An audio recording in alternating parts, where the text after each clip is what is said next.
Hello students, welcome back to my channel Trigno physics.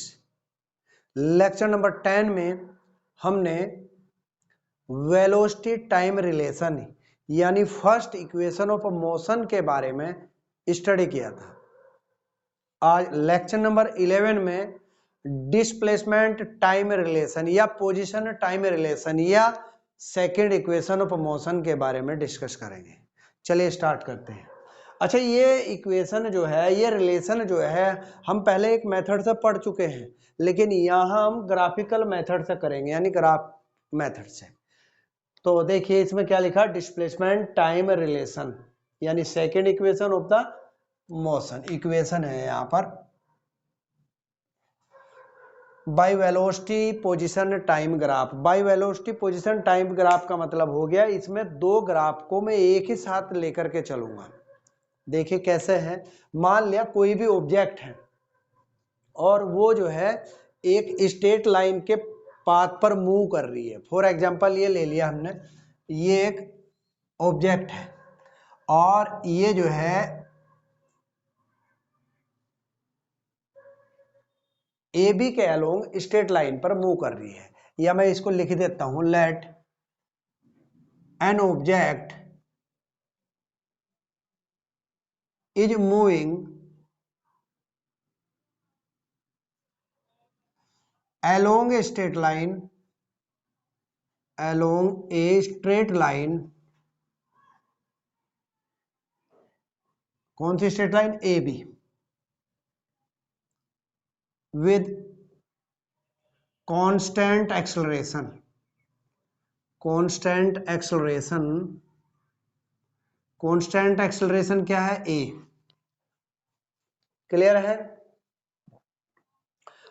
अब इसको relation को derive करने के लिए क्या करते हैं, इसको हम ग्राफिकल मेथड में कन्वर्ट करते हैं।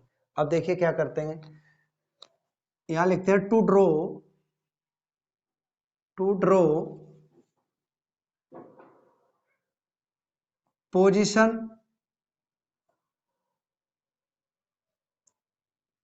पोजीशन वेलोसिटी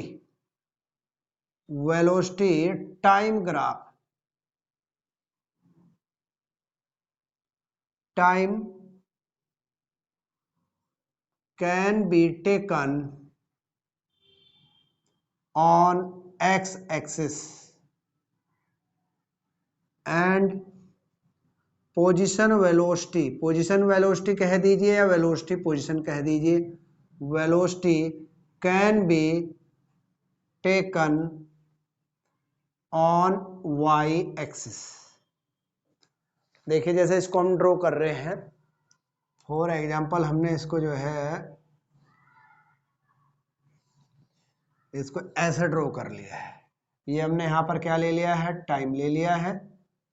क्लियर है। यहाँ पर हमने क्या ले लिया है, यहाँ पर हम दोनों फिजिकल क्वांटिटी को लेंगे, यानी डिस्प्लेसमेंट को भी या पोजीशन कह दीजिए एंड वेलोसिटी को भी। यहाँ पर लिख दिया हमने displacement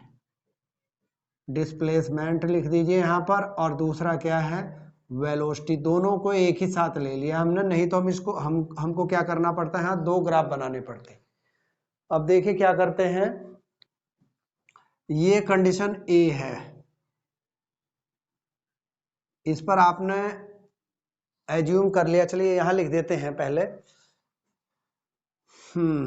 late the position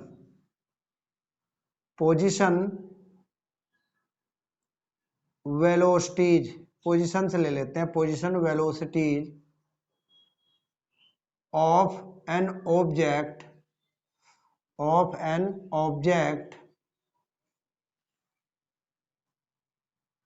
at instant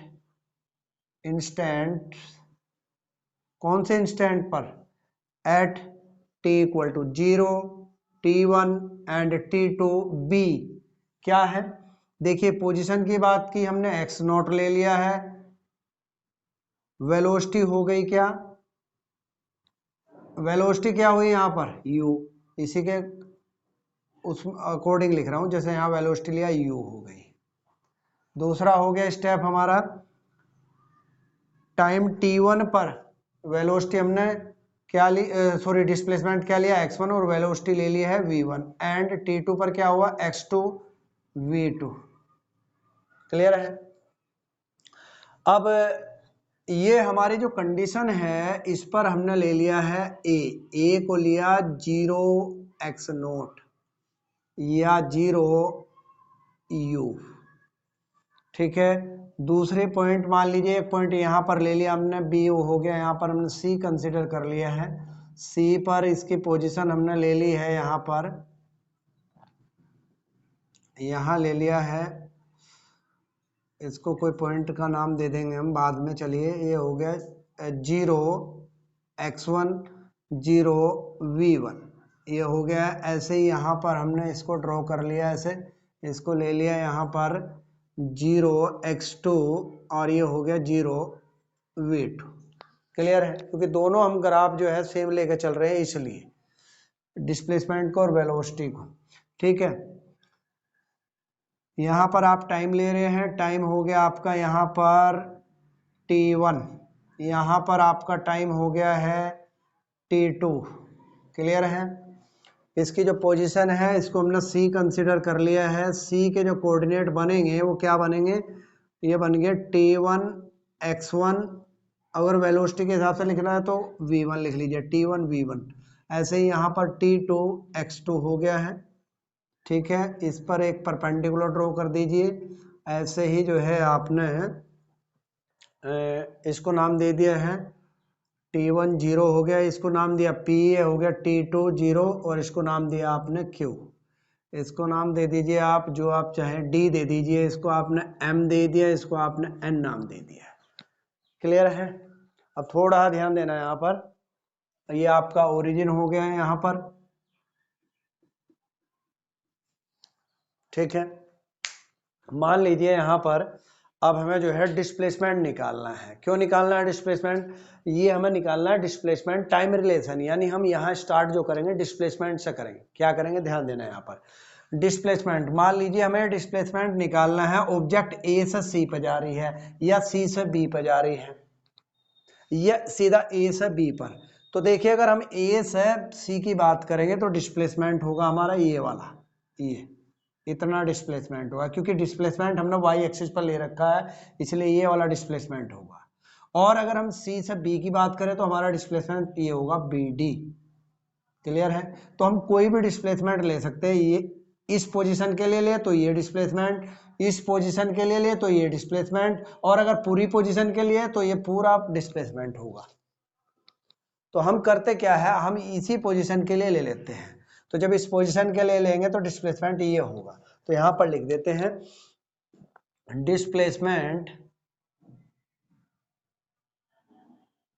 displacement in time interval. कौन सा टाइम इंटरवल है, देखिए टाइम इंटरवल हो गया ये वाला, यानी t2 minus t1 is equal to क्या होगा, एरिया ऑफ ट्रेपीजियम। ट्रेपीजियम कौन सा बन गया है, ये बन गया आपका CPQB।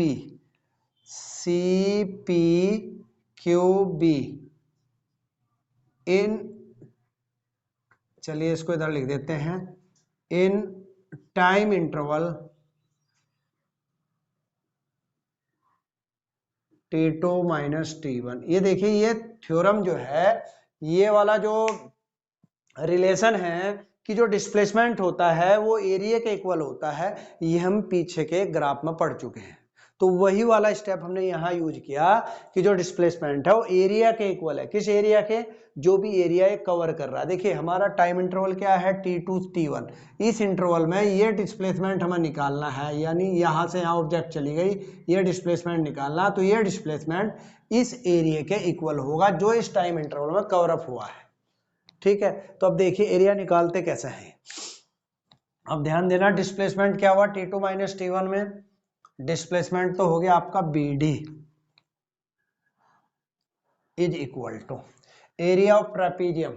अब ध्यान देना, एरिया ऑफ ट्रेपीजियम का फॉर्मूला होता है sum of parallel sides upon 2, यानी 1/2 sum of parallel sides into distance between parallel sides, ये फॉर्मूला होता है। अब ध्यान देना यहाँ पर BD का मतलब क्या हुआ, BD किसके इक्वल हो गया है, MN के इक्वल हो गया। यहाँ पर आप MN लिखेंगे, MN is equal to half sum of parallel sides. Sum of parallel sides कौन सी हुई, एक साइड ये है पैरेलल, एक ये हुई, तो CP प्लस BQ, ये हो गया CP plus BQ into distance between parallel sides, इस साइड के और इस साइड के बीच की डिस्टेंस हो गई CD, तो यहां पर ले लेंगे CD। क्लियर है? थोड़ा सा ध्यान देना, यहां पर जो मेन चीज है वो समझना, जो MN है MN भी इधर लेना है, और जो CP BQ है, CP कौन सा हुआ, ये वाला हुआ, BQ कौन सा, ये वाला, तो ये भी इधर से लेना है, और BQ है ये भी इधर से लेना है। अब इसमें लिया क्या जाएगा, ध्यान देने की चीज ये है कि जो डिस्प्लेसमेंट है वो तो लिया जाएगा x2 x1 के अकॉर्डिंग ही, लेकिन जो ये सम ऑफ पैरेलल साइड्स है, इसमें पैरेलल साइड्स जो ली जाएंगी ये और ये ली जाएंगी, लेकिन ये कौन सी ली जाएगी, इन दो फिजिकल क्वांटिटी में था। दो फिजिकल कौन सी है, एक डिस्प्लेसमेंट एक वेलोसिटी है, तो यहां पर ली जाएगी वेलोसिटी। इस वाले पोर्शन में पैरेलल साइड्स कौन सी बनेगी, वेलोसिटी वाली। क्यों बनेगी, क्योंकि जब ये आपको ग्राफ एक्सप्लेन किया था तो वहां पर जो डिस्प्लेसमेंट बताया था वो बताया था कि जो भी एरिया कवर अप होता है वेलोसिटी से, जो कवर अप होता है टाइम इंटरवल T2 T1 के बीच का, उसको कहा जाता है। तो यहां भी वेलोसिटी ली जाएगी पैरेलल साइड में, यानी MN तो बनेगा आपका x2 minus x1 is equal to half CP plus BQ क्या हुआ, यानी V2 प्लस V1, और भैया CD क्या हो गया आपका, CD हो गया ये, तो CD कितना बनेगा यहाँ पर, PQ के इक्वल, यानी T2 माइनस T1। अब थोड़ा सा ध्यान देना यहाँ पर, x2 minus x1 is equal to half. V2 का फॉर्मूला हमने पीछे पढ़ लिया है, V1 प्लस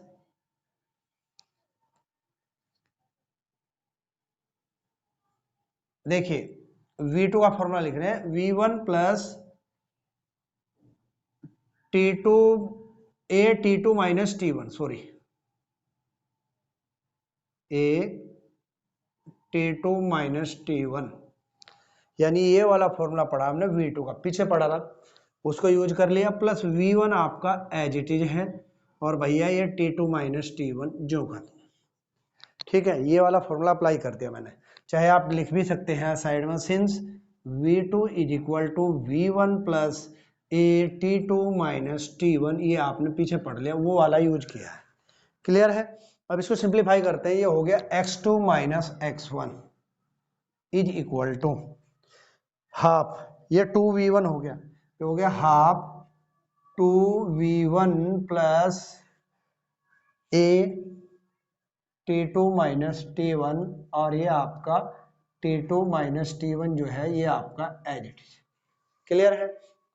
अब इसको क्या करना है, हमको सिंप्लीफाई करना है। ध्यान देना है यहाँ पर, x2 minus x1 is equal to, इसको मल्टीप्लाई कर दिए, 2 हाफ की मल्टीप्लाई भी कर दी, उसकी भी कर दी, दोनों मल्टीप्लाई साथ साथ कर दी, तो 2 से 2 कैंसिल हो जाएगा, ये हो जाएगा V1 T2 minus T1 plus half T2 minus T1 का होल स्क्वायर, ये आ गया। ठीक है, बस अब इसमें इनिशियल वाली कंडीशन लगा देंगे। इनिशियली क्या होगा, इनिशियली जब टाइम T1 0 है तो वेलोसिटी जो होगी V1 जो होगी U के इक्वल होगी, ये रही यहां पर। जब टाइम 0 है तो वेलोसिटी U है, ठीक है, और आफ्टर टाइम T, अच्छा एक चीज और है, वेलोसिटी U के इक्वल हुई, और जो x2 होगा x1 होगा वो आपका x के इक्वल होगा। सॉरी एक्स नोट के इक्वल होगा। आफ्टर टाइम टी जो T2 है वो तो हो गया आपका T, और भैया जो डिस्प्लेसमेंट है x2 वो हो गया आपका x के इक्वल हो गया। ठीक है, कोई दिक्कत? अब ये वैल्यू जो है आप यहाँ सब्स्टिट्यूट कर दीजिए। चलिए ये हो गया, x2 की जगह क्या पुट कर रहे हो आप, x माइनस x0 की जगह क्या पुट कर रहे हो, x naught is equal to v1 क्या हुआ u, T2 कितना हुआ, T2 हो गया t minus 0 plus half a t minus 0 का स्क्वायर। ठीक है, इसको सिंप्लीफाई करिए, ये ऐसा कर लीजिए। चलिए displacement x minus x naught equal to x consider किया जाता है इन टाइम t क्योंकि हमने टाइम t लिया है ना इसको कवर करने में, तो यहाँ पर पुट कर दीजिए s इज इक्वल टू, ये क्या बन गया है ut plus half a t square. तो ये आपका जो है पोजीशन एंड टाइम के बीच में रिलेशन डिराइव हो गया है, या यूं कह सकते हो second equation of the motion आपने जो है डेरिवेट कर दी है। क्लियर है? तो ये था आपका डिस्प्लेसमेंट टाइम रिलेशन, या पोजीशन टाइम रिलेशन भी बोल सकते हैं आप इसको। तो सीधा सा फंडा था इसका, क्या था कि कोई भी ऑब्जेक्ट जो है एक स्ट्रेट लाइन पर मूव कर रही है कांस्टेंट एक्सेलरेशन से, तो हमने इसकी जो है पोजीशंस बना ली। क्या पहली पोजीशन क्या है कि इसमें बस एक ही चीज का ध्यान रखना है, या तो हमको दो ग्राफ बनाने पड़ेंगे, डिस्प्लेसमेंट और टाइम का ग्राफ बनाइए, वेलोसिटी और टाइम का ग्राफ बनाइए, दो ग्राफ बनाइए। लेकिन मैंने दोनों ग्राफ ना बना के एक ही ग्राफ में दो फिजिकल क्वांटिटी को एक एक्सिस के अकॉर्डिंग ले लिया है, और एक सिंगल फिजिकल क्वांटिटी को जो दोनों में कॉमन है उसको एक्स एक्सिस के अकॉर्डिंग ले लिया है। ठीक है, तो पोजीशन और वेलोसिटी जो है इंस्टेंट 0 पर, T1 पर और T2 पर ये है, एक x नोट है, u है, वेलोसिटी u है, और x1 v1 है, x2 v2 है। ठीक है, तो डिस्प्लेसमेंट हमने पढ़ रखा था पिछले ग्राफ में कि जो होता है एरिया कवर अप होता है किसी भी फिगर का, चाहे वो रेक्टेंगल हो, ट्रेपीजियम है, तो इसमें वही एरिया कवर अप किया गया है। बस इसमें ये ध्यान देना कि जो एरिया होगा वो वेलोसिटी से फाइंड आउट होगा, और डिस्प्लेसमेंट है आपका x2 माइनस x1, आगे वो इनिशियल वाली कंडीशन लगा दी है, और ये सिंप्लीफाई करके ये आ गया है। तो आज के लेक्चर में जो है हमने second equation of the motion cover कर ली है। नेक्स्ट वीडियो में जो है हम थर्ड इक्वेशन कवर करेंगे। आज के लिए इतना है। प्लीज मेरे इस चैनल को लाइक करिए, सब्सक्राइब करिए, सपोर्ट करिए। Thank you.